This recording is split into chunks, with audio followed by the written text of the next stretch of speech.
Hey footy fans, time for more footy fun with Footy Fin and NRL tips for round 5. Kicks off on Thursday night down in Melbourne. The Storm hosts the Broncos, two clubs that clashed in the 2006 grand final.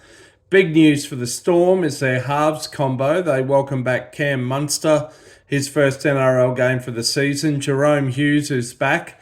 So they've got their number one halves combo. Christian Welch is back on the bench. Of course, the Storm are coming off a bye.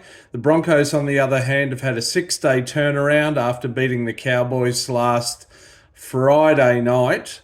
Of course, they're still missing Reece Walsh and Payne Haas. They do have young Ben Takura, a 6'8", 19-year-old forward, making his debut. But look, on the basis of coming off a bye, being at home and having their number one halves combo, I'm going with the Storm there. Friday, the Dogs faced the Roosters. Of course, these two clubs faced each other in the 1980 and the 2004 grand finals. The Bulldogs won on both occasions. They're both coming off losses here. The Bulldogs have lost Addo Carr, Preston and Moran. The Roosters have got Lindsay Collins back as prop. I'm going with the Roosters to win this one. Then later on Friday, the Knights host the Dragons at McDonald Jones Stadium in Newcastle. The Knights have got Dane Gagai back. They've got Hastings back in the halves, and they've got Leo Thompson back in the forward pack. Dragons pretty much unchanged. They had that win at home, and of course Terrell Sloan scored at least 2 stunning tries there. But I'm tipping the Knights to slay the Dragons here. See what I did there. Saturday afternoon, the Rabbitohs host the Warriors. Of course, the Rabbitohs had their first win of the season last weekend. They are missing Alex Johnson and Shucky Mitchell. They've still got Ilias on the extended bench. Sean Keppie comes back into the forward pack for the Souths. The Warriors have got Chansey Nickel-Klotstad back from injury, so that pushes Roger Tuivasa-Sheck back into the centres. They've got Tamari Martin in at 5'8", outside with pairing up in the halves with Sean Johnson. They're missing Kurt Capewell. The Warriors, I think they've had 2 wins, both at home, but I'm going with the Warriors to win this one. Should be a good contest, actually. 2 impressive forward packs. Then, later on Saturday, Manly hosts the Panthers. So Manly are largely unchanged from last week.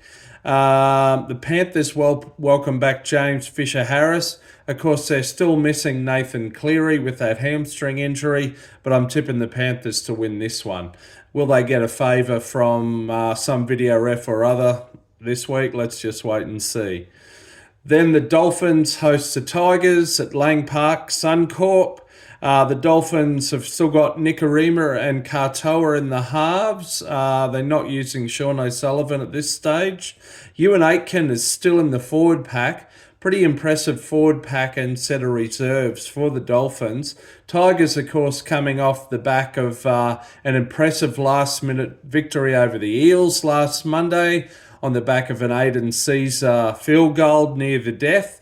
Of course, Monday to Saturday, what's that, a 5-day turnaround for the Panthers? For the Tigers, rather. They're missing their impressive young 5'8" Galvin. I'm going with the Dolphins to win this one. Then on Sunday, the Cowboys host the Titans up in Townsville. Cowboys largely, basically unchanged, starting 17 compared to the one that took the field against the Broncos last Friday. Titans, of course, are in Struggletown in their first season with Des Hasler. None from 3 or 4. They are missing Sami and Liu. Tipping the Cowboys there, okay? And then rounding out the weekend, the Raiders host the Eels down in Canberra. Interestingly, the Raiders have got Big Red, Corey Horsburgh back. I think he came back last week, actually. Eels, of course, are still missing Mitch Moses. Both sides are coming off disappointing losses, but just by virtue of the home ground advantage, I'm going with the Raiders there. So there you go. They're my tips for round 5. Bring it on. Look, I do have one gripe here about the NRL and a certain process and system, but I'm going to save that for a short. So can't wait. Enjoy your footy and catch you out by the corner post. See ya.